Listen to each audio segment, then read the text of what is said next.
র্যাঙ্কিংয়ে ১১৫ ধাপ পিছিয়ে থাকা এক দলের কাছে গোল খেল বিশ্ব চ্যাম্পিয়ন আর্জেন্টিনা। শেষ পর্যন্ত হারতে হারতে কোনোমতে জয় পেলেন মেসিরা। কিন্তু কেন এই নবাগত দলের সামনে এতটা ধুঁকতে হলো আর্জেন্টিনাকে?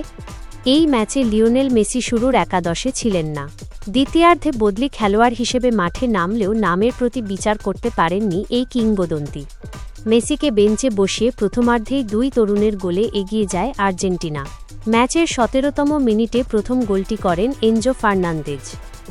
ম্যাচের ৩২তম মিনিটে ২১ বছর বয়সী তরুণ নিকো পাজ এক দুর্দান্ত ফ্রি কিক থেকে গোল করে সবার নজর কাড়েন, যা খোদ মেসিকেও মুগ্ধ করেছে। আক্রমণ বনাম গোল মিস, ম্যাচে বল দখল এবং আক্রমণে আর্জেন্টিনা আধিপত্য দেখালেও ফিনিশিংয়ে বারবার ব্যর্থতার পরিচয় দিয়েছে তাদের আক্রমণভাগ। প্রথমার্ধের সেই ধার তারা দ্বিতীয়ার্ধে ধরে রাখতে পারেনি। সবচেয়ে বড় চমক আসে ম্যাচের একেবারে শেষ মুহূর্তে। ইনজুরি টাইমের ৪র্থ মিনিটে গোল হজম করে বসে আর্জেন্টিনা।